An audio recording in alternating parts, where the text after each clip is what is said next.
गुरुवार की रात जब पूरी दुनिया सो रही थी, इजराइल ने ऐसा कदम उठा लिया जिसने सिर्फ मिसाइलें नहीं दागी बल्कि खाड़ी की फिजाओं में तनाव, तेल की लपटें और कूटनीति की तपिश घोल दी। पर सबसे बड़ी चिंता भारत को क्यों है? ये भारत की चुप्पी नहीं, उसकी रणनीति का इम्तिहान है। तो भारत की बढ़ती चिंता, दो दुश्मनों के बीच फंसा एक दोस्त। भारत के लिए ये सिर्फ एक अंतर्राष्ट्रीय टकराव नहीं बल्कि उसकी संतुलित कूटनीति का सबसे बड़ा टेस्ट है, क्योंकि इजराइल भी दोस्त है और ईरान भी भरोसेमंद साझेदार। तो इजराइल भारत का रक्षा पार्टनर, जहां से रडार से लेकर ड्रोन तक आते हैं। ईरान वो देश जिससे भारत ने न सिर्फ रणनीतिक साझेदारी निभाई बल्कि अमेरिका के दबाव को झेलकर भी रिश्तों को मजबूत रखा। अब सवाल यह है कि भारत किसका साथ दे? जवाब है दोनों का नहीं, शांति का। पर यह आसान नहीं। 1 करोड़ भारतीय और उनकी चिंता। इजराइल और ईरान की जंग अगर और गहराई तो खाड़ी में बसे उन 90 लाख से 1 करोड़ भारतीयों की सुरक्षा खतरे में पड़ सकती है, जो सालाना 45 अरब डॉलर की रकम भारत भेजते हैं। ये केवल लोग नहीं हैं बल्कि भारत देश की अर्थव्यवस्था की धड़कन है। तो इजराइल में 18 से 20 हजार भारतीय, ईरान में 10,000 से अधिक। इनकी सुरक्षा की जिम्मेदारी सीधे भारत के कंधे पर है।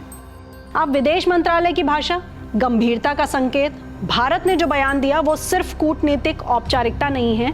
हम हालात पर करीबी नजर बनाए हुए हैं, दोनों पक्ष हालात को और ना बिगाड़ें। ये बयान दिखाता है कि भारत सतर्क है, चौकस है और सबसे ज्यादा चिंतित है। अब अगली बड़ी मुसीबत, क्रूड का दाम। जंग छिड़ते ही कच्चे तेल की कीमतों में 9% की भारी उछाल। क्रूड $75 प्रति बैरल के ऊपर। भारत अपनी जरूरत का 86% तेल आयात करता है, जिसमें 60% खाड़ी से आता है। अब महंगे तेल का मतलब महंगाई, व्यापार घाटा और मिडिल क्लास की जेब पर सीधा असर। चाबहार पोर्ट, अब अधर में लटका भविष्य। तो भारत की स्ट्रेटेजिक मास्टर प्लान का हिस्सा ईरान का चाबहार पोर्ट, जिसे भारत अफगानिस्तान और मध्य एशिया को जोड़ने के लिए डेवलप कर रहा है। हाल ही में भारत और मध्य एशियाई देशों की वार्ता हुई, चाबहार को लेकर रोड मैप बना।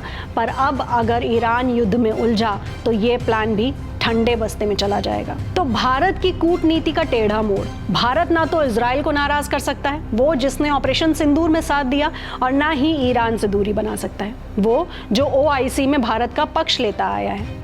अब भारत को चलना है तलवार की धार पर, ना झुकना है ना टूटना है। तो सवाल यही है कि क्या फिर से भारत की कूटनीति साबित कर पाएगी अपनी चतुराई?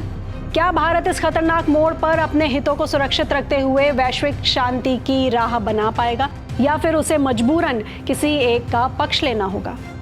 नीचे कमेंट करके हमें अपने जवाब बताएं। आपकी राय क्या है इस तनाव पर, भारत की रणनीति को लेकर?